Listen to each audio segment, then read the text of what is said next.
Welcome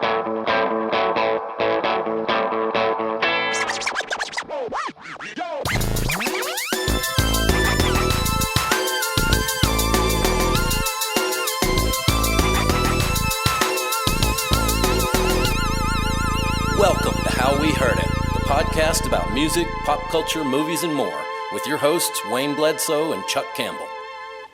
Hello, this is Chuck Campbell with Wayne Bledsoe. Wayne Bledsoe. All right. Tell me what you thought about this topic before we get into it. When you sent me this topic night before last or last night when you were talking about it, I guess it was yesterday. Maybe yesterday or the day time. Oh, maybe that's when you saw it. But I think I sent it Saturday. I'm sure I sent it Saturday. Okay. Well, whenever I saw it, I'm still trying to figure out exactly what you mean. Yeah. I'm coming in cold. I'm going to go with your lead. I'm kind of happy to not be the one who's struggling with the topic so much this time. But I get why it's kind of weird because, I guess I can begin to explain it with, how powerful music is and how our response to music isn't always the same as our response to literature or other types of art. And a good example of that would be dancing. So, I used to go out and drink and dance and have fun and everything. And then suddenly it started feeling more and more uncomfortable. And it's like, I know regular dancing, ritualistic dancing, formal dancing, that's all an art. But when you just go out there and wing it on the floor with everybody drinking and everyone else just winging it, and you look around and it's like, oh, wow, this is patently ridiculous, you know? So I've had that feeling dancing before. And if you watch people dancing with the sound off, it's like, what are they doing? Because everybody's moving differently, and same thing you'll see the dancing with different music replaced. I think there's this clogging family, and their music has been replaced by the techno. So so anyway, that dancing's not really our subject here, but it kind of explains how, when it comes to lyrics, a lot of artists have always and continue to use gibberish and nonsense words, and sometimes they'll what are all the things that they do? They'll repeat themselves. So sometimes it sounds like they're stuttering, or they'll just repeat lines over and over, or they'll count. They'll be counting or doing numbers for maybe a good reason, maybe no good reason at all. And they also like to spell things out, and they'll just spell words. Sometimes it's keywords, sometimes it's not. So it's all this weird stuff that if you were to read it, if you were to experience that in conversation, it would be really weird. But in music, you just kind of accept it and you roll with it, or maybe you don't like it. And the whole reason I thought of this was someone had told me once years ago that they didn't like a singer I liked because the singer used too many la-la-las and na-na-nas and stuff like that. And I thought, I've never even thought of that as being a problem, Yeah. But from then on, whenever I would review something, I would read the lyrics beforehand. And if I saw na-na-nas and sha-sha-shas or whatever in the lyrics, I'd be like, oh, wow, that is kind of weird. So anyway, that's just a way of saying, how do you react to these things? I've divided it up into... So because you divide it up every time. Yes, because I divide it up. Well, it's the only way. I mean, I've got this. Even though I have copious notes here, it was easy for me to take these notes because just so many songs came to mind. But I kind of broke it down into just nonsense, which is gibberish, non-words or whatever, and also repetition, which are people who repeat things for whatever reason.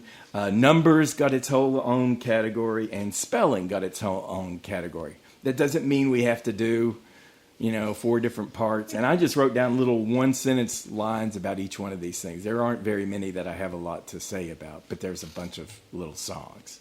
Okay. So, any reaction to that? You too, John. John Baker's here, our engineer. Just as you were talking, I came up with 6. Okay, so there we go. How about you, Wayne?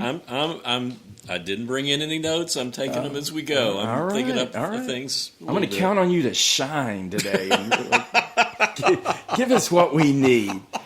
I'll give you something. Stand and deliver. Stand and deliver. It could very well be exactly what we don't need, but Right. Well, okay. Well, it'll be something different, I'm sure. But I have a lot of things here that I think you probably have mentioned too. Okay. So I'll just go down the line. I could go into some kind of order here, but I started out with Lady Gaga's "Bad Romance," which I'm sure you probably didn't think of, but it actually starts with "Rah rah ah ah ah rah rah rah mama Gaga ooh la la." Want your bad romance. And it's like when you read it like this, see, you're laughing over there. When you read it like that, it's like, what? But again, it's that whole kind of weirdness of just like, where do you come up with these? How does a great songwriter like her just sit down and write a whole bunch of nonsense lyrics like that? You know? I think that's mostly she's just feeling it. Yeah. And it could be, it could be you want to hit a note, but you don't know the word to hit the note. And I think that's a device that a lot of these things stand for. Well, scat singers have done that forever. I mean, Ella Fitzgerald and all the other people who sang scat. I mean, that's just... Yeah. And it's just, let's just find some vocalization to hit the note. Was it ever rah, rah, ah, ah, ah? I don't recall it ever being okay. that. Well, we'll go back. We'll go back in time. How about the Police? The do-do-do, the da-da-da. Yeah. You know? Yep. Well, that's the Police song I couldn't stand, but it was it because of the lyrics? Yeah, okay. It was because it was just like, come on. But you liked Hanson's Bop, right? Yeah, but is that because they were kids? No, it was because even though that's the chorus, right? I don't think it. It's a whole lot of it's bop, and then I tried to write it down. It's bop da dooba doop dop dop dop doo dop dooba. It's like God. You spent a lot of time writing. I wrote a lot, and I didn't like that song to start with, so I really don't like it now. But yeah, well, I mean, there's plenty of nonsense songs that I'm sure I do like. Well, let me ask you this: going back even further, the Beatles, "Obla Di, Obla Da." Right. Does that mean anything, or is that just? No, it's totally made. Well, in all of "I Am the Walrus," that's all just John Lennon saying, "Yeah, let me just throw a bunch of stuff together," and he was great at that. Yeah, but he was reading Edmund Lear, I think, and Lewis Carroll. Did you ever read his books of poetry? Spanner in the Works. Yes. Spaniard in the Works. And I forgot what the other one was called. In His Own Right. In His Own Right. So it was just. He made up words all the time. Yeah. Right. Yeah, and there's little short stories where he talks about Mary Crimble, Mary Timble. He's just like making up Christmas nonsense. Yeah. Right. It's like Lewis Carroll or something. Yeah, and Ogden Nash, the poet, he made up stuff. He made up words all the time that should have been words. Right. But it's nonsense words. Well, that's another thing I wanted to get to. Well, first I have to throw in Spice Girls because, I'm going back so far. I might as well go back and dish them out. But of course, "Wannabe," their first big hit, right? It's like, so tell me what you want, what you really, really want. I'll tell you what I want, I really, really want. And she goes, I really, really, really want a zig ah. So, it's like, and that was their platform, and they jumped to success, because of that. They didn't do stuff like that again, but it was just, again, you're just looking at me. Well, John, help me out. No. It's so much of this in the 50s and before that in blues and rhythm and blues, they substituted nonsense words for something filthy. Yeah. I mean, Tutti Frutti is like a filthy song. Right. And they heard Little Richard playing it on the piano. And they said, "Oh, that's great, but you can't use any of those lyrics." So it became womp bam bam bam bam bam bam boom. Yeah. So okay, but Pat Boone did it better though. Well, I don't even know. Is that a real thing? It's a real thing. And he did the Womp Bama Luma? Oh yeah, he did it all. And it's the whitest version you ever heard. Yeah, it's like mayonnaise on white bread. It's the worst thing in the world. Stuck in your braces. But that's part of it. Right. Is back then they would code it. I mean, and maybe the Spice Girls were doing the same thing. Yeah. I mean, they may have said something really filthy. I can't believe that Baby Spice would have done that. But, you had Bebop-A-Lula by Gene Vincent, and you had, Ramalama Ding Dong, and all these other things that were going on. And in fact, explicit. Yeah, well, there's Barry Mann, who wrote with Cynthia Whale most of the time. They were songwriting partners. He had a hit with "Who Put the Bump in the Bomp Shubomp Yeah, Shubomp. yeah, I remember that. And that was written by him Chorus, right? with Jerry Goffin, who normally wrote with Carole King. And I always thought, That's something else. Here's a good example of why you needed those female writing partners. Say, hey, let's dial that back. Huh? But I have to tell everybody.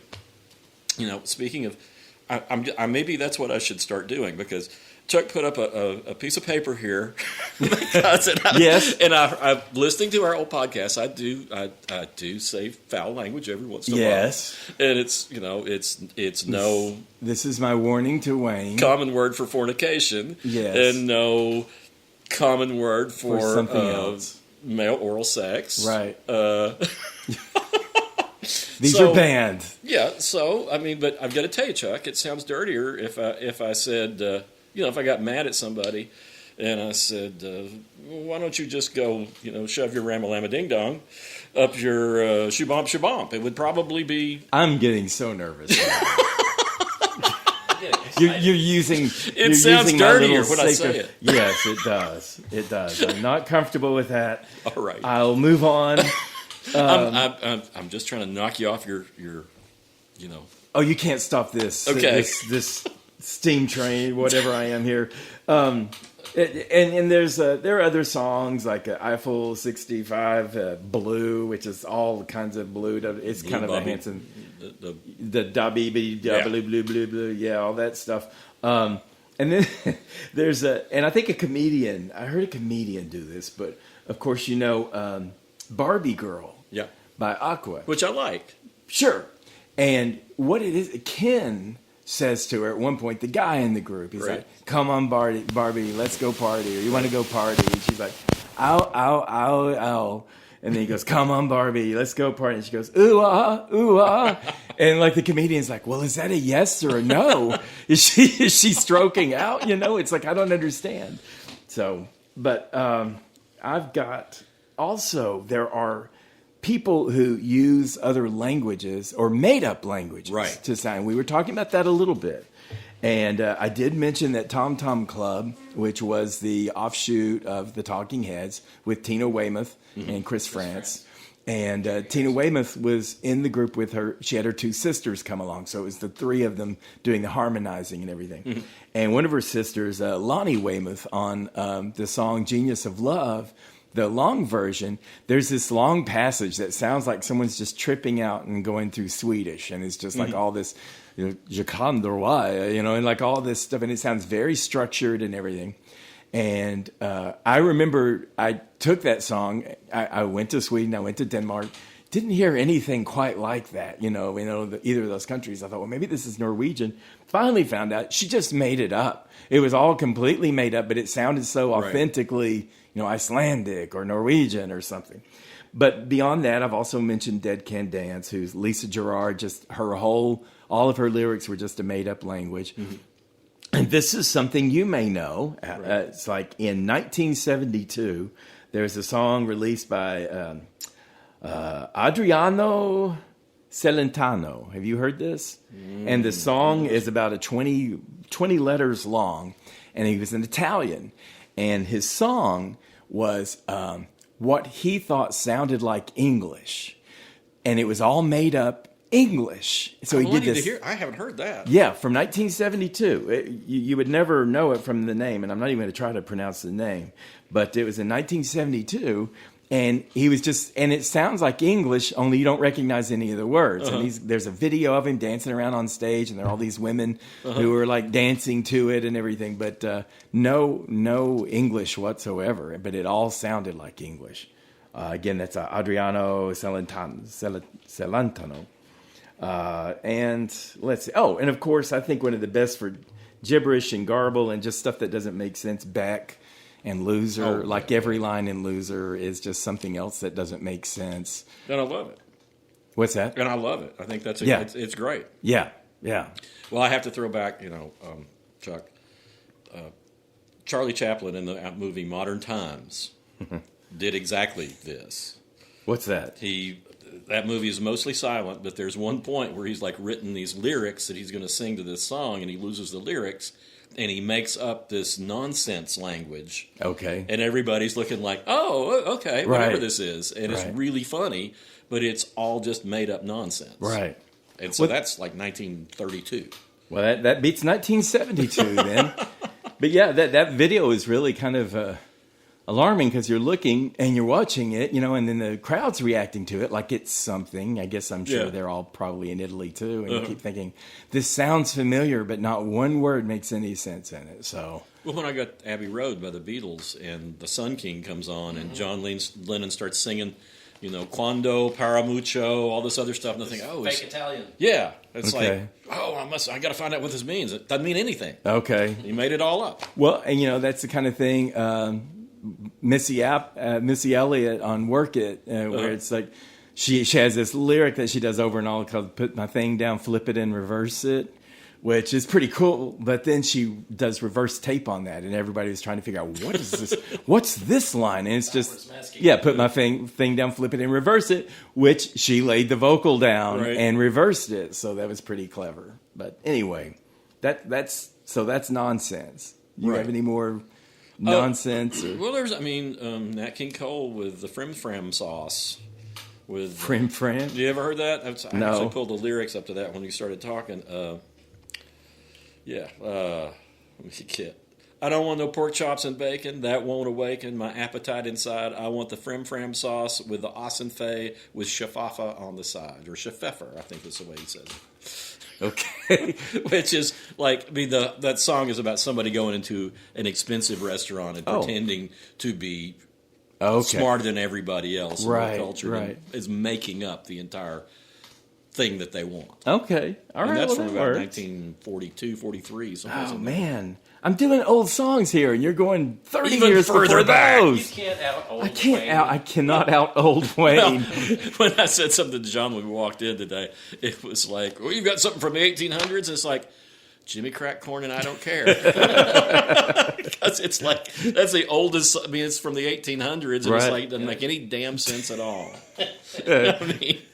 And we all sang it. Oh, I should have just stuck in the 21st century here, I guess. And then there's also that lullaby, that Baby Bio lullaby, Baby Bio Bio. I don't know what the hell they're talking about, but I guess it just sounds good they think it sounds good to a baby. Okay. But Well, I know baby's that probably- Iko is like... Well, Iko, that's that was 62 when that came out. It was I know really some early. people redid that. I think the Bell Stars in Britain redid it. Well, yeah, that's an old New Orleans song. Right. And Right. My bunches of grandma and people your done it. grandma Yeah. sitting by the fire. Yeah, I know that. Yeah, and there's a bunch of those from that era that, Hey Pocky Way.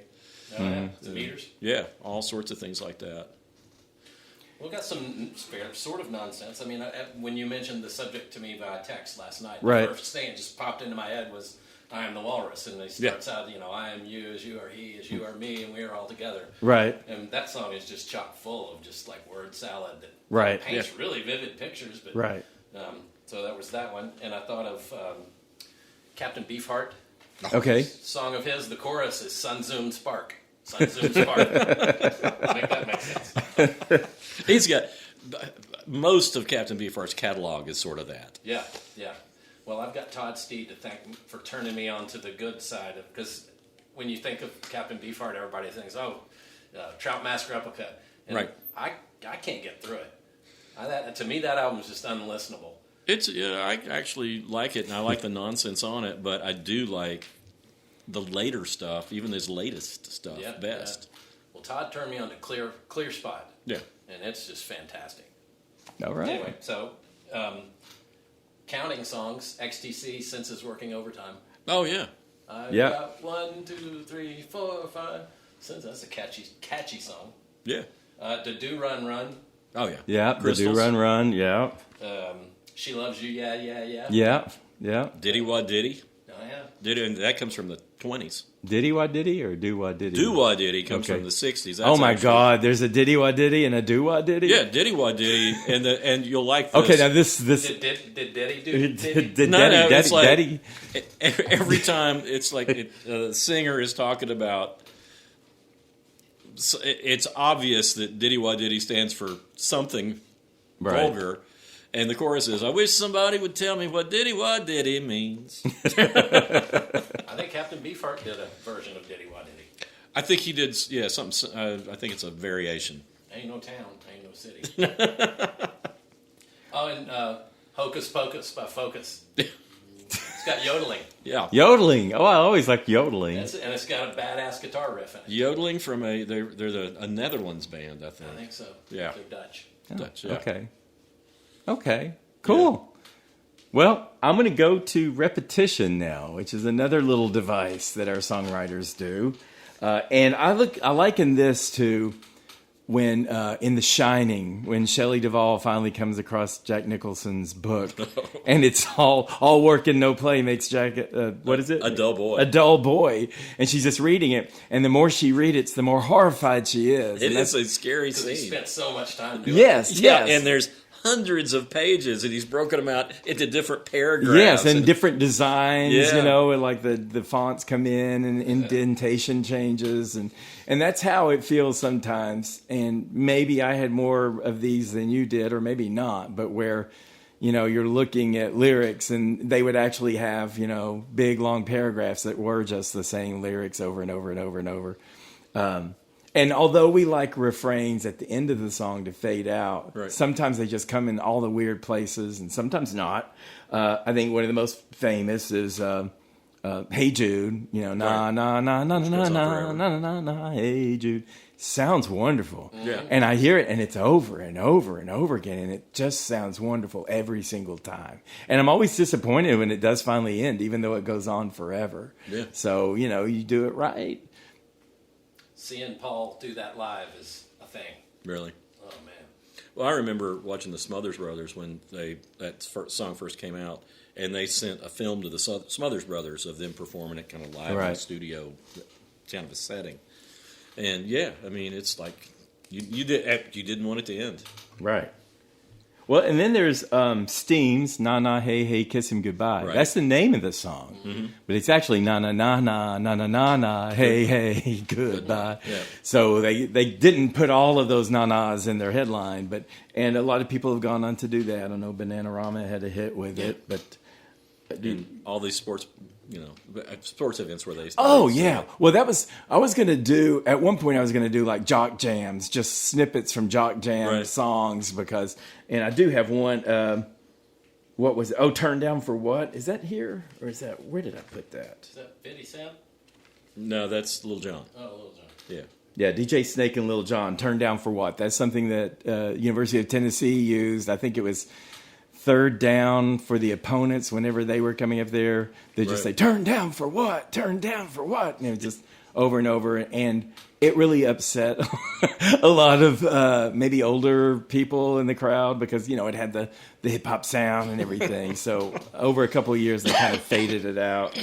But, yeah, the jock jams, originally when I was going to do this, I was going to do jock songs and I was going to do cheerleader songs because they both get involved in these things. So there's also Gary Glitter's Rock and Roll Part 2. Oh, yeah. Oh, Brett? Yeah. You got there first. Yeah, nothing but, rock and roll. Hey! Yeah. Hey! That's jock jam, too. Yes. Well, hold on now. I got my... Okay.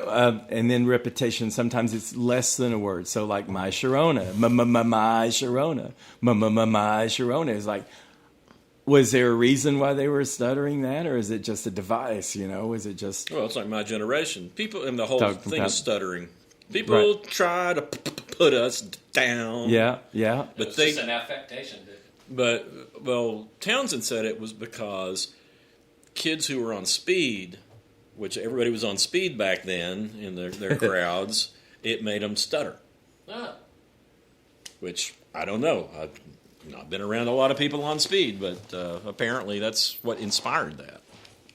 I'll try very hard not to stutter then. I'm not on speed. The more you say that, the more we suspect. I know. Yep. Now I'm feeling very suspicious and I'm breaking out in sweat. And it's only because I'm weird, not Why are you because... guys looking at me? Yeah, why are you looking at me like that? Is there someone behind me? Everybody out. Yeah, everybody out. Come on, everybody. So there are a lot of others, like Rihanna with the umbrella song, where she goes, again, partial word, where she's umbrella, Ella, Ella, hey, hey, hey.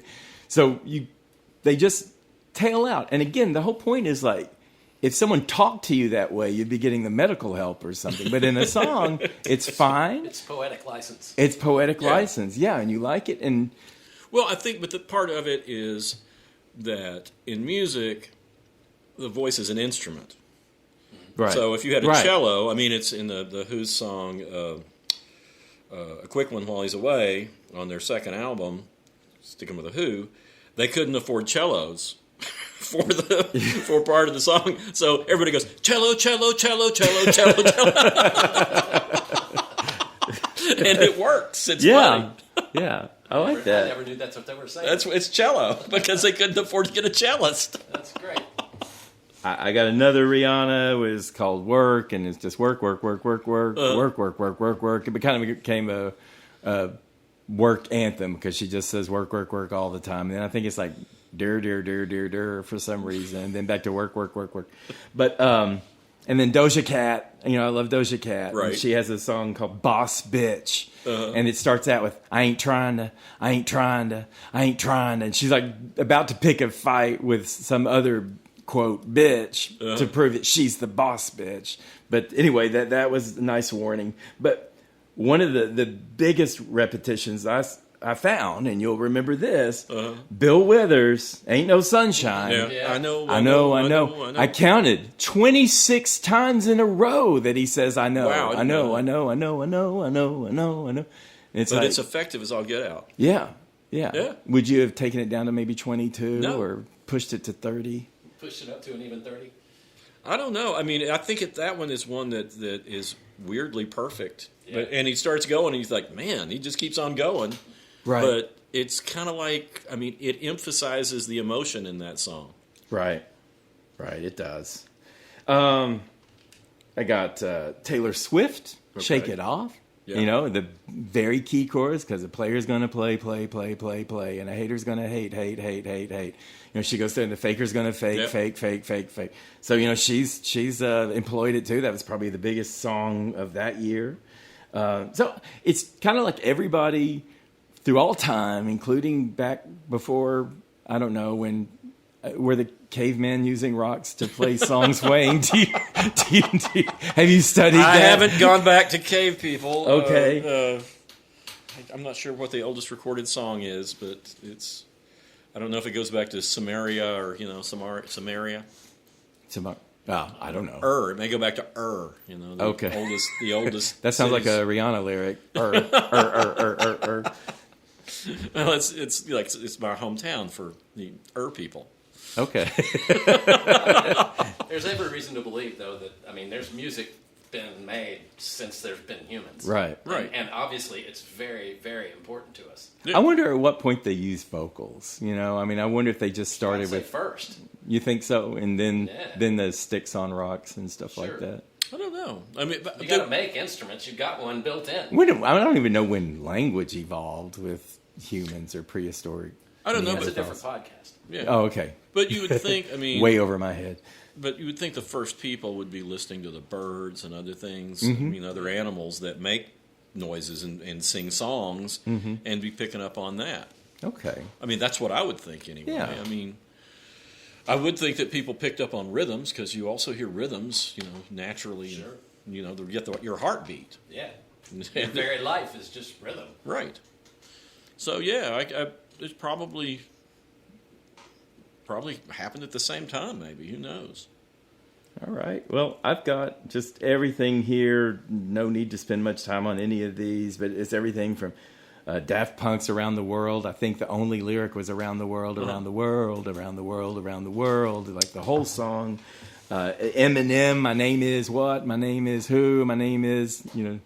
That brings us to Yoko Ono again. Oh, okay. You know, is it time to crash and burn with Yoko Ono here? Well, you've got "Why," which is her screaming "Why" for 5 minutes. Yeah. And then there's "Why Not," which is. I think we got it. Was that it? Was it all just "Why was Not"? It. There were two. There's "Why" and there's "Why Not." That was on Plastic Ono Band. Or album that I mean, I think she's made up. I don't think that she's real. And honest to God, like I said before, but about the time I turned 40, that song's like, oh yeah, I get this now. You finally got why. Somebody screaming why for 5 minutes. Yeah, okay, I got it. Yeah, I got it figured out. Well, so going through all this, everything, like I say, from Tony Basil's Mickey, which was the cheerleading thing. Oh, Mickey, you're so fine. You're so fine. Everyone remembers that. And on, Black Eyed Peas, you name it. But the reason I'm bringing it up is... And Hey Ya. What's that? Hey. Oh, Hey Ya. Yeah, Outcast. Yeah. Yeah. Shake it like a Polaroid picture. But this year, or 2024, probably the biggest song was Sabrina Carpenter's Espresso. And it's a great song. I love it. It's real sleek. Well, what she does, I'm glad you asked. She does. If it was strong espresso, it'd be almost like speed. Well, and that's it. She's like comparing herself to espresso for this guy who's interested in her. So she knows she's got him on the hook, and she's playing it cool and everything. And she has this little line about something. I guess so. And then she goes, "Is it me? That's that." Me, wait. Oh no, I can't do this wrong.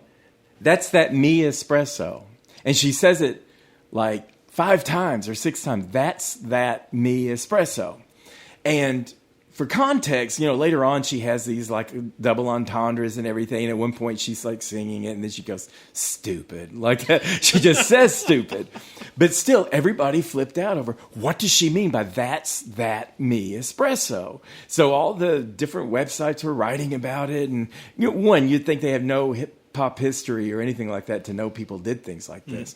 And finally, I think it was Vulture contacted like an entomologist, or is that the right word for word person? I think so. Okay, I hope so. We're gonna go with that. Who has Wikipedia? I don't. But anyway, they said that it's called reduplication, which it was like a professor at a college who studies song lyrics or something like that. And he said reduplication is just taking a word and repeating it for emphasis, but just one word. Right. So it sounds like a stuttered thing that it's just this one word that she throws in there. But people were saying, is she changing the meaning of it to like she's an adjective modifier for this, or did she just lose her mind and forget how to do English? And it's like, no, it's just a common pop ploy that was on this year's, I think biggest song of the year. What's the verdict? Entomologist studies bugs. Okay. Etymologist studies words. Etymologist. Okay. Well, bugs in words. Maybe we can say entomologist. Anyway, so this is still an ongoing thing.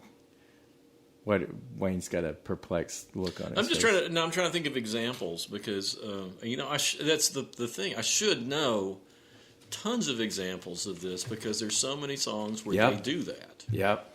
But I don't think about that part of the song unless I'm playing it and singing it. Playing it on singing along with the stereo. Oh, I forgot one. I got to bring this one up because it was from the 80s and it was Paul Hardcastle 19. Do you remember Paul Hardcastle 19? I don't remember that one. Oh my God. Okay, so this song was it was a poignant song. Mm-hmm. For starters, about the average age of Vietnam soldiers. He starts out talking about in World War II, the average age, and it's like a broadcaster kind of talking. And well, anyway, and he says, the average age of a World War II soldier was 26. The average age of a Vietnam soldier was 19. Right. But it's set to this real hardcore dance song. So it's kind of like, okay, that's a weird disconnect. Mm-hmm. And then when he says was 19, no, 19, no, 19. And then you get these backing singers going like 19. So it's like this celebrating. It's like they're celebrating this, this pointed song about, the Vietnam soldiers were so young, they were being fired on every day, and their average age was 19. And so it just makes you want to boogie. Yeah, it makes you want to boogie, and then you see yourself in the mirror boogieing, and then you go sit down and feel embarrassed. But anyway, that I'd forgotten all about that one. But there's so many, like you say, there's so many that and I'm sure people out there listening are probably thinking, "Oh, I can't believe they're not saying this one or they're not using that one." Oh, I got one I can't believe you didn't get. Okay. I just saw it last night on a Target commercial. Yep, that's coming up on the spelling. That's coming up on the spelling category. Well, when you ought to add in, when you're talking about stuff that people keep trying to find meaning to, and there's no meaning. How many people analyze Bob Dylan's lyrics when a lot of Bob Dylan's lyrics he was just putting together things that sounded good and went together weirdly, and everybody thinks he has a very deep meaning for them, and I don't think he didn't. Does. Has he ever addressed it or not really? But I interviewed Joan Baez one time, and she said something. I mean, she was talking about his golden era of great songs, and you had all sorts of stuff off of, like Desolation Row. It's just all stuff thrown together. Right. I mean, it kind of like the Beck stuff. Yeah, it's very much like the Beck stuff, and it sounds like it makes sense, maybe. Or you put your own meanings to it, but I don't think he had a meaning in mind when he put it out there. Right. I think for a lot of songwriters, that is the songwriting process. Yeah. I mean, writing lyrics for me are particularly hard. So if I can just come up with something that rhymes, it doesn't really have to make a lot of sense. Well, some people use the William Burroughs thing where he would take a book or a magazine or a newspaper thing and just cut out words and mix them all up and then try to put them together. Right. And there were people who wrote lyrics that way. I wonder if there's some, I feel like there's some songwriters who just refuse to do that. Like, I can't remember who it was who said they didn't like la la la's and na na na's in songs. But I wonder if there's some songwriters who are like, I'm not doing any kind of silly nonsense in my songs. I don't know if... Because you look back at so many great ones who did. It's like, well, who's... Well, and it's funny. Paul Simon famously got up every morning and went into an office at 8 and started writing at 8 and wrote till 12 o'clock and took an hour off and had lunch and came back at 1 and worked till 4 o'clock and went home. Right, and when it comes to... Oh, go ahead. And it's just, you wouldn't think listening to his music that it came from that kind of a process. Right. But that's the beauty of songwriting, is that it comes from a bunch of different processes. But Paul Simon worked for years writing lousy songs under different names before he ever wrote a great Paul Simon song. He wrote under the name Jerry Landis, and you can find all that stuff out on YouTube in different places. And he wrote, he learned the craft of songwriting. Wasn't he sort of 10 Pan Alley? I mean, he was like a songwriter. Brill building type thing. I can't remember if he actually was with the Brill building or not, but he worked the craft and wrote these silly... That's how you get to be a better songwriter. I know. Silly, not very good songs. Same thing Randy Newman did. And Randy Newman works the same way. Randy Newman goes in and he has an office. When he wants to write an album, he goes in and he writes an album. Well, and Paul Simon comes up on the numbers with 50 ways to leave your lover. Yeah. So even he has caved into some of these little devices. And numbers is where I was going next. Okay. And for me, it all started with 1981, I think it was, the song Numbers by Kraftwerk. Oh. And it's 6 or 7 different languages where all they do is count. And it's different robotic languages or different robotic voices, and some of them are higher and lower and all that stuff, but it's just un, deux, trois, quatre, and then but anyway, the whole song is just numbers. It's just counting numbers. So and Violent Femmes do that. I can't think of what's the name of I can't think the names of the songs out of my head. But 8, I forget what 8 is for. Oh yeah. You know what I mean? It's like they count all the reasons that for the breakup or whatever. Oh, okay. You know that song, I'm sure. Well, and Kraftwerk goes back to the repetition thing too, with yes. bun. Yeah. Right. Yeah. Very repetitive. Sorry. Yeah. Well, Dua Lipa, as far as you're going, she had one called New Rules, and it's like listing the rules for what a relationship has to be. So, that continues on today. Of course, we all three came up with this one, the 8675309. I made a living playing that song. Wait, I noticed that when I was thinking about that, because I was thinking about number songs, because there's that, and there's Wilson Pickett's, what is it? 6345789 Soulsville, USA. And the chorus of that is him just giving the phone number out. Well, B-52s, 6060842, and I'm waiting for you, 6060842. And that one doesn't end with a 9, because all the other ones seem to end with a 9, right? Which is interesting. Well, B-52s are going to do it differently. Yeah, well, there's Beechwood 45789 from the 60s, and then there's, Pennsylvania 65000 by Glenn Miller Orchestra back in the 40s. Right. No 9s there. No 9s there, but the two that came to mind first both had 9 as the last number. That's interesting. I didn't realize that. I didn't think about it until today. Huh. Well, leave it to the B-52s to break that up, as they always will. And even though we talk about the B-52s all the time, nonsense lyrics. Oh, Rock Lobster. You name it. Everything pretty much. Pick any B-52 Yeah. song. And later on, Cosmic Thing, those songs all pretty much make sense. Those are very...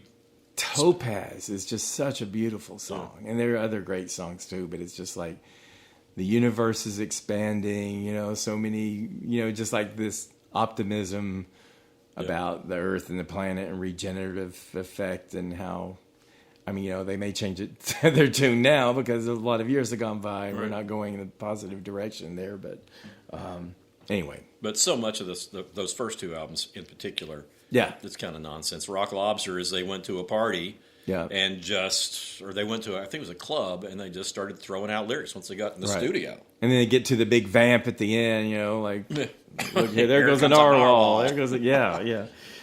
Well, Devil in My Car is kind of the same way. I love that one. It's a great song. When she goes, what is it? The Devil's in my car. My carburetor. And then Fred Schneider goes, "Will you slow down? Will you slow down? Where are you taking me, devil?" Oh, we love the B-52s. That song just came up the other night. Yeah, I love it. I like it. There's something when they get to the chorus where it's just Kate and Cindy and they're going, "Freeway to hell, we're burning up on the road." There's something kind of dark about that. It's like it's comical up to that. You're on the road to hell. Yeah, I guess that's it. I guess it was fun until they're stuck in the car. That Violent Femmes song is called Kiss Off, by the way. Kiss Off, okay. Yeah. We had a very awkward combination of Rihanna, Kanye West, and Paul McCartney that did 4 or 5 seconds. And Rihanna put it in good perspective. You remember that? It was so weird. The construction was odd, and it just seemed like it was put together by three very different artists, and then a whole bunch of other people. So it was like overproduced by too many people. And the 4 or 5 seconds, I think it's just Rihanna saying that she's 4 or 5 seconds from wiling. So, going wild.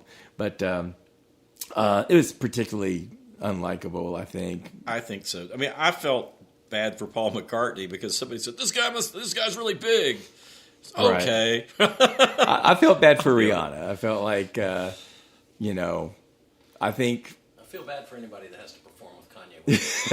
Okay. Well, I'll tell you, I know a quick story on Kanye West and Paul McCartney. When Paul McCartney performed at Bonnaroo, Kanye West wanted to helicopter in after McCartney's set. Right. And basically steal McCartney's thunder after his show.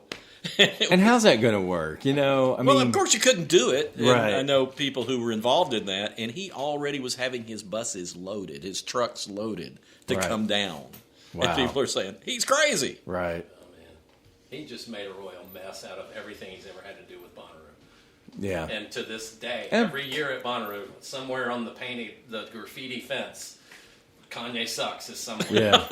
Yeah. That's kind of his MO for everything, so I'm not surprised. Well, the guy's obviously mentally ill. Right. Yeah. Well, does Kanye have any of these? Well, he had that one. Other than that, yeah. Yeah, I'm sure he does. I don't think I've got him in any others of these because, he'd probably pop up in all the categories. But I wanted to move ahead to this one really didn't do the counting, but I think it set up another one. But the Jim Carroll band, People Who Died. Yeah, and that was in 80. But then in 84, you had the Nails with 88 songs about 44 women, which is just awesome. Yeah, Especially, I think Catherine said Catherine was too pretty. She didn't get into that shit. No, not Catherine. But it was good. But so it was like, numbers of women. So that one actually had a practical application. It's 88 lines, 44 women. Every woman got 2 lines. So. Well, and for me, the friend of mine that turned me onto that song also turned me onto another band that should be in the nonsense lyrics, but Trio with Da Da Da. Da Da Da, yeah. Da Da Da. In my mind, those two are linked. Yeah, a lot of people have covered Da Da Da too, so that's just which is even better. I got Madonna and Justin Timberlake on 4 minutes. We only got 4 minutes to save the world. I think that may have been reference to like a song length or something like that. But who knows with those two? You get the wrong people matched up. But then we get to Zager and Evans the year 25, in the year 2525. Oh my gosh. And I hadn't really studied the lyrics very much until this weekend. I looked at it and it's like, what? It's an apocalypse. Yeah, it's just like talking about a pending apocalypse and just how soon that apocalypse was going to come. It's a lot sooner now than it was then. Yeah. It's exactly. so preachy. That's a song I couldn't stand when it came out. Well, it's down as one of the worst songs ever. I mean, it seems like it keeps coming up as one of the... It's a terrible song. Yeah. Well, but that possibly spawned the Jonas Brothers with Year 3000. So they did one when they were still teenagers about the year 3000. And it's just kind of a goofy song about looking about what their 7th album is going to sell, when they release it. And then beyond that, Childish Gambino came around with 3005, which was a lonely guy who can only... He's kind of disturbingly lonely and alone and reluctant and shy, and he's going to commit to his girlfriend until the year 3005. So, whatever. But those are all year songs. You got Europe, the Final Countdown, which is like a pretty straightforward countdown song. All kinds of numbers of things, like what was the Chicago song? 25 or 6 to 4. Yeah. To 4. And people would say, what does that mean? It's like, it's time. It's what time it was. Yeah. Okay. It was 25 or 6 to 4 in the morning. It was Rush 2112. Yeah. Okay. Well, and David Bowie, 1984. Yeah. Okay. Well, see, they just keep in, and why it's just like, and they're just playing with numbers, right? So, and Nena, 99 Luftballons. I don't know why it was 99. I guess that was symbolic of. I got 99 problems. 99 problems, yes. And Nena's not one. To put it nicely. Any more number songs? Because we got spelling still to go. Many. I know. That's what I wanted Surely to. there was a 90120 song. Oh, probably zip code songs, I would think. Oh, there are, and I'm trying to think what they are. What's it? 857. Our records are gold. I can't remember. I'm thinking of Distance information. Well, there's no zip codes in there. No, but yeah. Now I'm thinking about postal songs. I mean, there's Please Mr. Postman and things like that. She wrote me a letter. Yeah, there's tons of letters. And, Lonely days are gone. That's Alex Chilton when he was 18 years old. Wow. 16 years old. 16? 16. Wow. They toured this. The singer of that song was 16 years old. Yes. Wow. Yeah, and he sounds like an old man. Yeah, he does. But what's funny is when he sings with Big Star, it's a totally different voice. Huh. But yeah, it was a Memphis group of Memphis teenagers, and they hit it big with that song. Yep, it's a great song. Yeah. And they were coming through Knoxville when they first heard that on the radio. Wait a minute, Mr. Postman. Yeah. Marvelettes. Marvelettes, yeah. What? The Ronettes had something, too, that falls in one of these categories. Who knows? Maybe that wasn't Ronettes. But I think it's No, I think you're right. Remember. I just think the Ronettes probably, well... All the early 60s and late 50s bands from that ilk, like, they all... Mr. Postman, that's Motown, isn't it? I don't remember if it's actually Motown or just from the same area. We all have computers on all over us.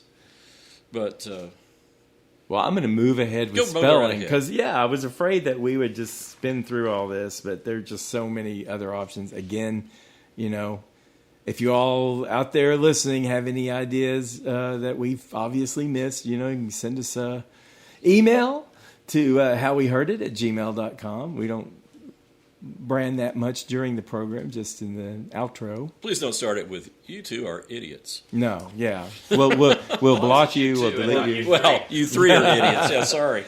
But now, if it's just you, Wayne, are an idiot, then we'll read that. Yeah, we're we fine have with that. probably all called each other. Well, you and I have. I mean, Chuck and I have definitely called each other. Yeah. Wayne, you were correct. It was the Marvelettes, and that's on Tamla, which is Motown. Okay, there you go. All right, cool. Well, the spelling, I actually came about it in an odd way because I was thinking of recently promoted an Elastica, as like this hot band, and they had a song that I liked and didn't get a chance to talk about, but where it's where they spell out Elastica, and with every letter they have a word to go with it, so. And they just go through it and they blow through it. But anyway, it's not really about them because spelling goes back to RESPECT. It goes back to VACATION by Connie Francis. DIVORCE. Yeah, DIVORCE by Tammy Wynette. And maybe the biggest one, Gloria. Yeah, Gloria. Gloria. That should be on the covers edition. Yeah, well, That's been covered by everybody. Yeah, I accidentally wrote Van Halen as Gloria. But that's Van Morrison. Yeah, see? I'll admit when I've done that's when something he wrong. was. Listen, Yeah, Van that's when he Halen was with said- them. But But Patti Smith's version is like, I mean, I think it's better than the original them the version. one where Jesus died for someone's sins. But not mine. And then she goes into Gloria and just pulls out all the stops. cool. Other spellings, we got, for some reason, Gwen Stefani and Hollaback Girl, which is already a weird song. She just breaks into, and it's got like a little band playing with it, and she goes, that shit is bananas, BANANAS. Like, why she's spelling bananas, I don't know, but which is also bananas. Queen Latifah has Unity, UNITY. Village People, YMCA, Right. That became like a dance Yep. that people still know how to do, even if they don't know who the Village People are anymore. You know what? I missed something that I want to go back to. When we were talking about repetition, I wanted to bring up that it's also very serious songs can just for some reason default into that for no reason at all. Like Selena Gomez, probably one of the best songs she's ever had is called The Heart Wants What It Wants. And it's very serious and tender song and everything. And then the chorus is the heart wants what it wants. It's like, why? Why is she doing that? But anyway, that just made me, when I was looking at the spelling and how there's a whole bunch of why and why people are spelling these songs. One of the credit to Hall & Oates for Method of Modern Love. They go METHODOFLOVE. Yeah. So spelling several, but they didn't put modern in there because that probably would have been just way too much spelling. But that was a big hit for them. Webby had Independent, spelling it. That's another big long song, a long word that someone spelled out. Let's see. Of course, Chapel Roan. You were just saying. As far as this year goes, we had Sabrina Carpenter and her stutter, and now we've got Chapel Roan in her spelling, HOTTOGO, HOTTOGO. She had the entire field at Yes, Bonnaroo the field doing that dance. Yes, and I heard it everywhere from Target to the MTV Awards. It just became like the branded song, just to spell out hot to go, HOTTOGO, and it goes together. You have to put some thought into that. Well, now all I have is BINGO. Bingo was his name. I wonder how much this. Seriously, I wonder how much of this is rooted in children's music, spelling, numbers. So maybe some of that's a carryover. Could be. So anyway, and what does EIEIO spell? Yeah, maybe something in Italian. It sounds better spelled. Yeah, it sounds better. It's automatopoeia. And speaking of cheerleaders, Faith No More had Be Aggressive, but for the BEAGGRESSIVE, they had cheerleaders or women doing that in kind of a cheer form. Yeah. And then Bay City Rollers. Oh, gosh. SATURDAY. Oh man. Oh, you did? Yeah. But for me, one of my favorite ones, and it's just because it's so illogical, is Lynn, Steal My Sunshine, which is just like it's a brother-sister vocalist, and then they get this band. It's just this playful song. I remember that one. And she kept saying something when she did her response, and I could make out most of it. It was like something about she was frying in the beach slide in the park across the street. And then she says LATER that week. And it's like, why is she spelling out later? And I didn't understand it for the line. It's like, well, L-8, she ate something. And I looked at the lyrics. It's just like, for no reason at all, in the middle of it all, she just said LATER that week. And I don't know if it was just they had a placeholder, they needed that many lyrics or what. But I love that one. I love that one because it's even more incongruous, with anything they did. I may not even noticed that. I like that song. Yeah. If you probably just maybe didn't catch all of it because she's talking about, they're talking about being outside and having fun and all this stuff, and just LATER that week, and it's like, okay. And then I've got the ultimate here for me for spelling is Men Without Hats. Because their original version of Safety Dance was just very straightforward. And then when they did the dance version, that's the one that everyone fell for. And it starts out not just with spelling, but with the repetition. So it's like, it starts out with this slow, kind of deliberate bass and slap. And he goes, S, S, S, S, A, A, A, A, F, F, F, F, E. You would know it if you heard it. It's like, that's the song that just ramps up the adrenaline for people who like that song, as opposed to that now version. So and then the woman also, she comes in halfway into the song, it like breaks, and then it starts all over again, and then she spells it out. So Safety Dance. Safety first. Safety first. Well, there's another nonsense song, but a song where it falls in this category that I can't stand is The Name Game. Remember The Name Game? Yeah. I think that's Shirley Ellis. Doug, Bo Bug, banana. Oh, yeah. I didn't know that someone recorded that. Oh, yeah. It was a hit on the It was a radio. hit. Well, my name was kind of discouraged for that game. Yeah. So There's some landmines in there. there's some of us who can't play the name game. Well, a couple things. There's the Trash Man's Surfing Bird. Bird, the bird is a word. Bird is a word, yeah. And then there is a kind of a rip-off of Surfing Bird. I thought Papa Oomau Mau came first by the Rivingtons, but Papa Oomau Mau actually came out after. Okay. That same kind They had the same Papa rhythm, Oomau yeah. Mau, Papa. And we've talked about John Waters a bunch. If you saw Pink Flamingos and the party scene, they're playing Papa Oomau Mau. Uh-huh. And there is a fella who can open and close his anus at will. And he's not lip syncing it; he's butt syncing There's no sign it. against this. Okay. There's no sign against this, Chuck. But I'm going to have to add to my sign. I say Talking anus. I No still talking anuses. I didn't say a dirty word, but it also had. Science. I still have PTSD from watching that scene because it's really. Have you seen that? I'm pretty sure. Is Yeah. that the one that was in Odorama?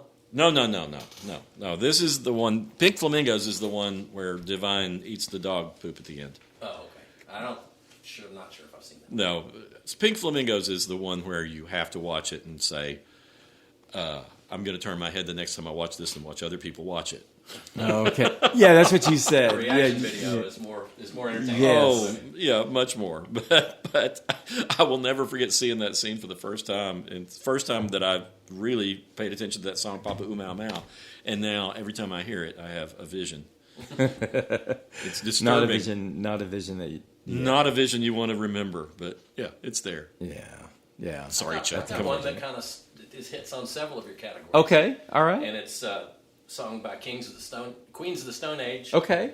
Called the Feel Good Hit of the Summer, and the verse lyrics are a repetition over and over of nicotine, Valium, Vicodin, marijuana, ecstasy, and alcohol. Cool. It repeats that over again, and then the bridge is cocaine.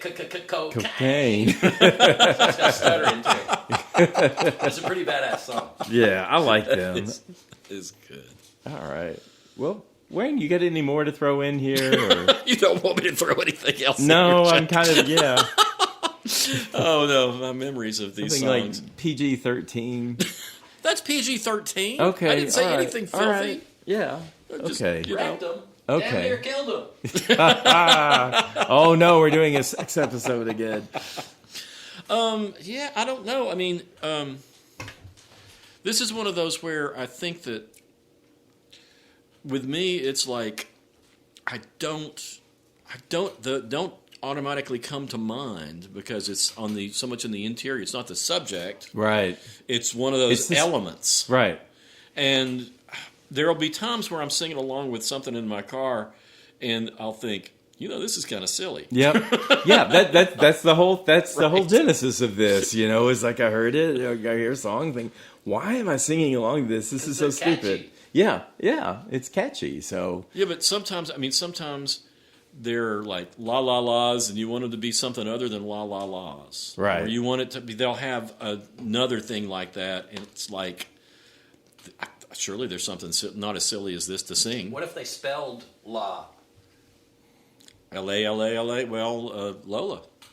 Yeah, Lola. There you go. Nice. Yeah, that's Nice save. Yeah. I figured there was LOLA. some way we could get the kinks. There out. we go. Get the kinks out of Wayne here. Get the kinks out. But what I do think about this is, like I said, I think it's a situation where in music, the voice is an instrument as much as it's conveying meaning. It conveys emotion, which you can do with musical instruments, and the voice is one of those. And it doesn't really matter sometimes what you're saying as long as you communicate a feeling. Right. Yeah, I agree with that. And that feeling can be done with nonsense words or real words. And you see what I mean by putting it together with like dancing, because if you just go out and you've been drinking and you see like a group of 30 people on a dance floor drinking and dancing, and they're all like doing a mating dance or whatever, and it's Right. all so random, but the music is making you do this irrational or That's why illogical. when you watch a silent disco, like you were talking about Right. earlier, Yeah. it's so weird. Yeah, It's getting exactly. down and you're like, there's no music. Right. If I'd had to rely on dancing, I never would have gotten laid. Anytime I try to dance, I just hurt myself. That's you're a notoriously terrible dancer. I've always described it as a chicken having an epileptic seizure. Yeah, a little bit of that Elaine from Seinfeld kind of Oh, thing. worse than Elaine. Elaine could have learned so much from me. And if I really get into it, when I've been drinking, Right. I hurt myself inevitably. Oh, wow. Yeah. Yep. I will like go into a mantelpiece or something, pow. And for me, it's all music dependent. If it's, I will not dance to music I don't like. Okay. I mean, it's like people are like, we're dancing, come on. Right. And I'm like, I don't like this music. But if it's something that really moves me, there's a funky John inside of here. Well, to me, it's if there's a mirror on the dance floor, the mirror will run me off faster than anything. If I'm just watching everyone else, I'm thinking, oh, I'm doing better than that. I'm doing better than that. And then I see myself, I was like, oh, my I'm God. not doing better than No. I need to be, up looking down at the dance floor or something. Where's my straight jacket? Yeah, Yep, exactly. Yep. Dancing. There are things that make me want to move, but dancing is not the way it works for some reason. That's that great Frank Zappa quote about Dancing. writing about music is like dancing about architecture. Yep. Well, I'm always dancing about architecture. Yeah, but you write about music. Well, I do both. It makes total sense. Well, I think we make this work somehow. I was a little worried when... Not as worried as I was. Yeah, that we plowed through an hour of just rambling about nonsense. Literally nonsense. Literally. Well, So- it works. I mean, There's 1, 2, 3 of us in here. Right. Surely we could come 3, up with 2, 1, 2, 1. 3 by Lynn Barry. Yep, that's... ONETWOTHREE. So, okay. So why don't we move on then to recommendations? Okay. We're going to recommend a movie or a music first. I'm going to break the mold. Are you? Oh, go for it. Well, go. Why don't you do it first? I'm just saying we're recommending the thing that was the most entertaining. I found a podcast that just captivated me. Oh, okay. And it's called Shell Game. Okay. And it's by a guy, he's a tech writer. And he finds online, he finds software that if you read a certain set of paragraphs into the software, it'll make a voice assistant with your voice. And then he goes and he gets an AI to drive that voice. Oh, wow. Okay. I see where this is going. And then he goes to another software company that hooks up AIs to make phone calls. And it can make multiple phone calls at once. Wow. And so the first phase of it, he gets his AI, he calls it a voice agent. He gets his voice agent to call like customer support lines. And with call up with a problem, whatever problem you want. Right. And and he records the conversations, and he's just trying to see what the AI does. I mean, the AI's got access to the internet, right? And he's given him some biographical information about him, right? Because it's him, right? Now, is the call to also AI or automated? So it's real people. They're real people. Okay, all right. So he goes into the big bugaboo about AI is latency, because when you talk to it hears your voice, converts it into text, analyzes the text, comes up with a response, converts it back into a voice. So it takes a long time to do all that software. So it doesn't. When it talks, it sounds kind of natural. It sounds kind of forced, but then the other person will reply, and there'll be like a 10-second lag. And the guy's like, is it hello? Hello? Right. And so they detect it that way. Then he decides he wants his AI to get therapy. And so he has automated his AI therapy. call AI therapists. Then they ultimately end up sort of talking in circles, and then he gets a real live therapist. He pays for the sessions, so the woman's not getting ripped off. Right. Then he realizes he can create multiple copies of his AI, so he gets 2 copies of his AI and has them call each other and have a conversation, which is really meta. Wow. Because they're like, hey, Evan, how you doing? What's going on in your life? Hadn't talked to you in a while. Yeah, Evan, it's great to talk to you too. I've been working a lot, and Sam's keeping the kids, and Zaylee's growing right on up, and the young one, they're keeping them all busy. How about you? Yeah, my work's keeping me busy, and Sam's keeping the kids, and Zaylee, and they don't even recognize that that all of their people are the same name and all this stuff. It's really amazing. Wow. Then in the end, he's like, once I finally got it where I wanted it, I just couldn't wait to spring it on my friends. And so the reactions that his friends have, because at first it sounds like him. Right. But then like one woman that he does business with, she does business with a lot, and they're friendly. And at first he's like, hey, Sarah, how you doing? It's Evan. I just wanted to call and say how great it was to see you at this thing. And at first she's kind of like, okay, yeah, that's great. And he said, so I was hoping we could talk about this project. And she soon realizes that, and she just bursts out laughing and just says, what are you? It really just gets so meta, and it was so entertaining, and I just couldn't turn it off. So it's called The Shell Game. The Shell Game. Wow. Okay. Podcast. Interesting. All right. It was great. It's just a 6-parter. It doesn't take up too much of your time. Huh. Well, Wayne? Well, let's see. Want to go with movies or music first? I've got a longer music than movies. Movies is pretty short. Okay, let's start with movies then. Okay. And I'm going to recommend, go way back, 1971. Okay. Harold and Maude, which is a classic cult film. It's my favorite romance, even though it's a young man who is about 20, 21, who falls in love with an 80-year-old, which is played by Ruth Gordon, and the young man's played by Bud Cort. And it's one of those things, one of those movies. I saw it when it came out when I was 11 and thought it was great. Soundtrack by Cat Stevens, which is basically the Greek chorus for the movie. It's a commentary kind of on what's going on, even though it's all except for 2 songs or songs that were already there. And it's a lot of fun. It's really funny. It has something to say at the end of it and all through it about living your life the way you want to live it and actually going out and going for it and not compromising. You said it came out in the 70s? 1971. Okay. It came out right as Cat Stevens was kind of beginning to hit. And it's a romance. It's a romance, but it's really, really funny. I mean, Harold is obsessed with death. Okay. And he likes torturing his mom by pretending, faking suicides. Okay. He does it all the time. she's used to it. Like he'll be floating in the pool, and she's like, "There's a phone call for you." Yeah, she's like, that's a great scene because she gets in, she swims the length of the pool, and there he is floating, and she just like lifts her head and just shakes her head.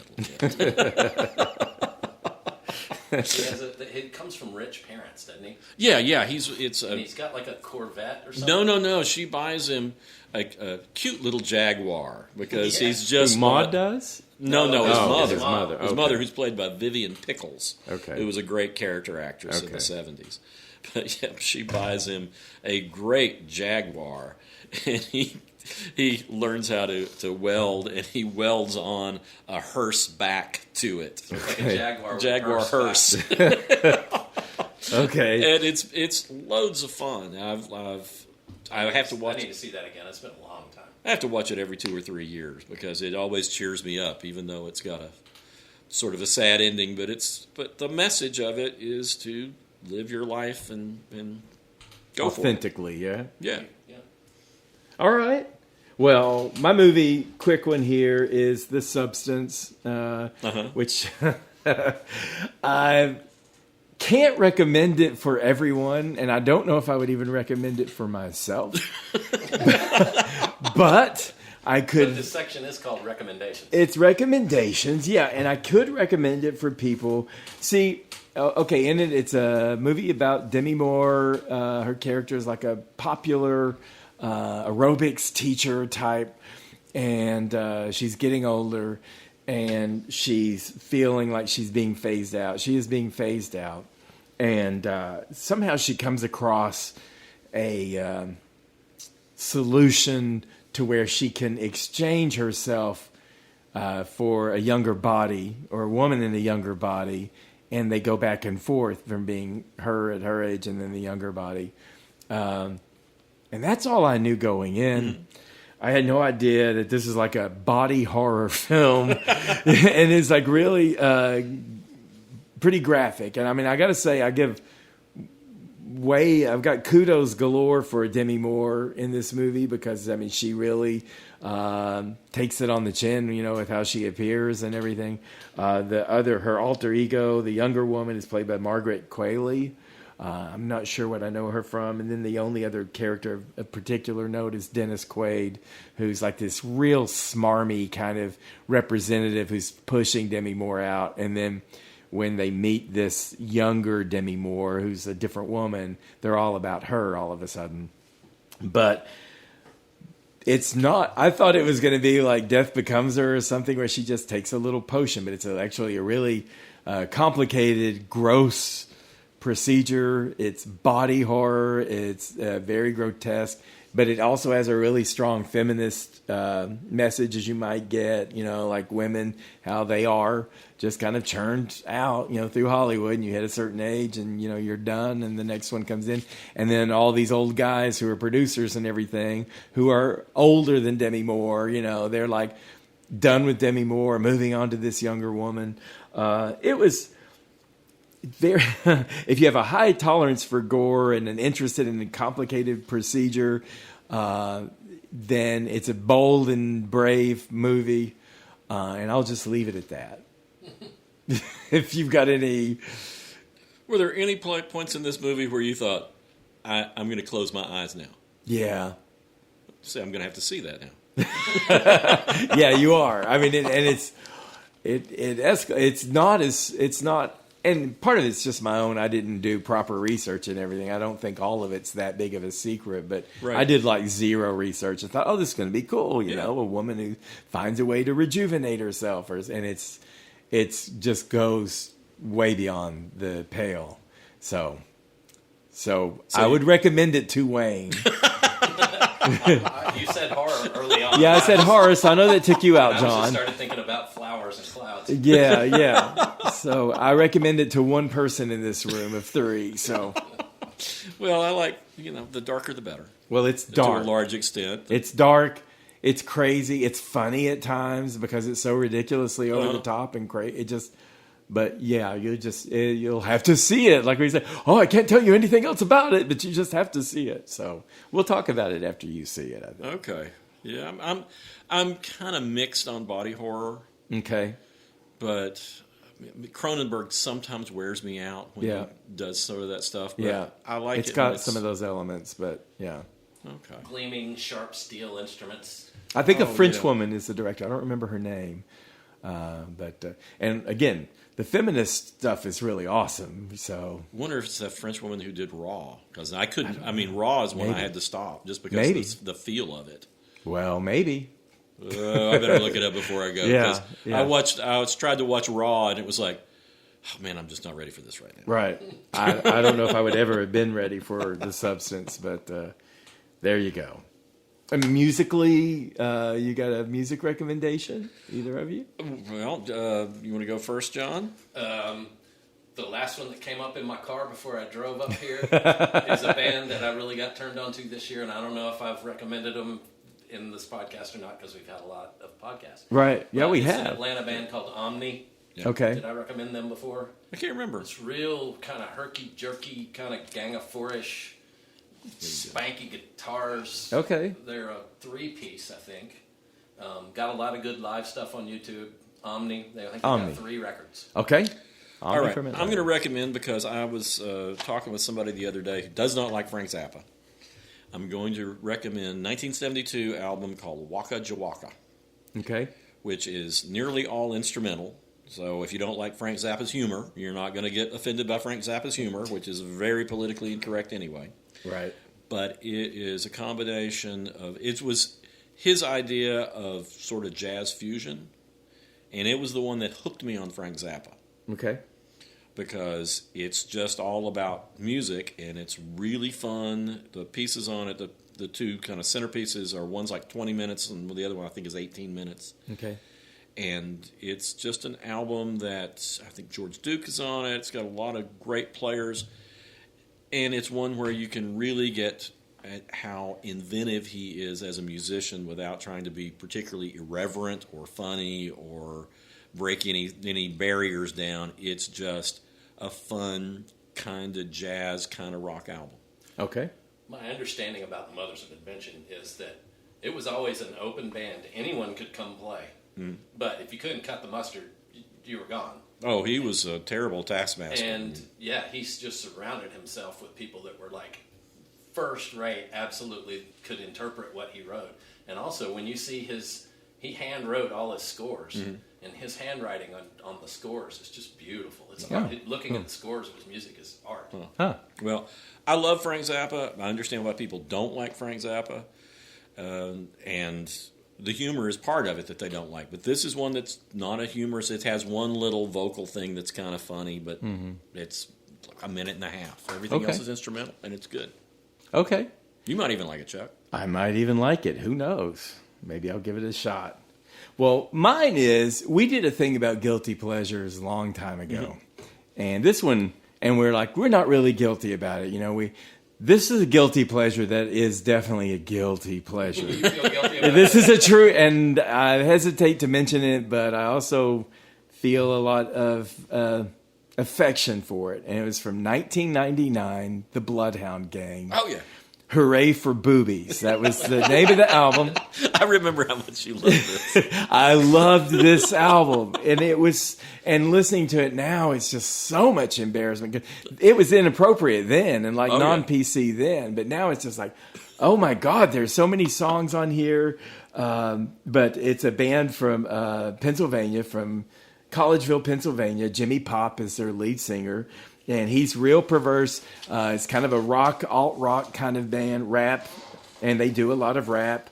And again, the name of the album is Hooray for Boobies. So you can see where they're going there. They have a song called Mope, which they remake Rock Me Amadeus by Falco with Relax by Frankie Goes to Hollywood.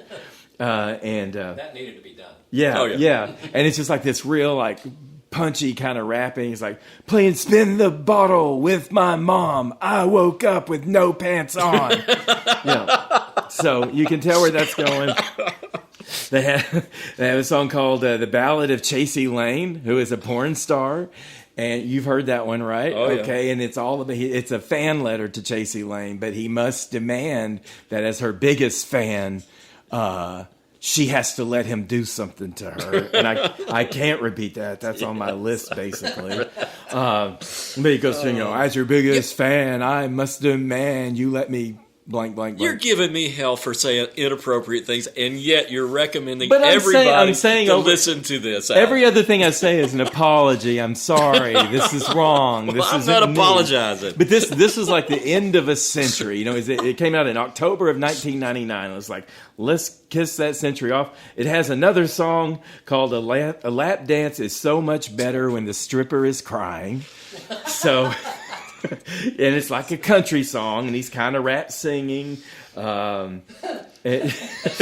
See? You imagine sitting across from this guy when he's like all excited about this album. Well, it was just like an embarrassment, but at the same time, it's so well done, Yeah, it is good. And they're obviously joking. Oh yeah, he played it for me. He made me listen to it. And the thing they're most popular for from this album is a song called "Bad Touch," and it's kind of like a disco song, and it's sort of taken from Pet Shop Boys, "In the Night," and it's just like a 12-year-old. It's like they've just discovered sex. The video for it's really popular. It's like, if you ever seen 5 guys dressed as monkeys running around Paris, and they're like they're blowing darts into these women and putting them in cages, and these gay guys, they put them in cages, and these chefs. So they're and this poor guy who's like a little person, who's a mime. And they put them all in cages, and then they all bust loose, and they're dancing and everything. It's just so wrong, and something we'll probably just not see again, No. But, and the only thing that saves it, and it still doesn't save it now in today's climate, but is that it's all humorous, and the humor is mostly about them themselves. I saw this band when they came to Knoxville.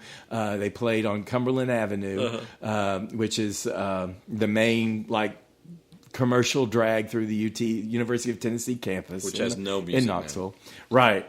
And I forget the name of the bar. I think it was something before it was Long Branch. But anyway, it was mostly frat guys in there, and they would bring people up, and they would put them up to have them drink warm Dr. Pepper until they threw up, and then they paid a guy to drink warm Dr. Pepper until he peed his pants. Oh my gosh! They had that's entertainment. Entertainment. They had speed. Well, it was a real frat boy crowd. Aren't these the guys who had the song about making love like the Animal Planet? Yeah, it's like that's from Bad Touch. It's let's do it like they do on the Discovery Channel. Yeah, that was the Discovery punchline Channel. there. But I mean, they had all kinds of. Put your hand down my pants and I bet you'll feel nuts. I mean, like I say, it's like 12-year-old. See? I mean, you got to hear these guys. You've been criticized. You've been giving me hell for being foul. Well, that's why I saved this for the last thing. Nuts like crazy. Nuts. Yeah. That's all he means. You'll feel nuts, But anyway. You need to rewatch Pink Flamingos. I mean, you could put that up. It might lip sync or not butt sync up, perfectly to that song. You never know. Yeah, probably. I'm sure they would appreciate that. New band. I know they would appreciate that. But anyway, again, that's Bloodhound Gang. I think they're still active. But this is 1999's Hooray for Boobies. So, and with that, we're done. So I don't want you to say anything else, Wayne. But I am. Make sure to listen to this album with your mom. With your mom, yes. And you'll wake up with no pants on. And you feel nuts. You might feel. All right. I apologize to everyone, including to my mom, who I'll try to talk her out of listening to this episode. But hi, Chuck's mom. Yes, hi, Mom. Sorry. All right, that's it. We're out of here. We'll come back with something less. Oh, no, we won't. All right, we'll come back with something else and pretend this never happened. After this, I guarantee you, I'm going to come back with something. That's not. Oh my God, what have I done? Okay, we may have to cut this out. All right, good night, everybody. Good later. You're really starting to feel guilty about that.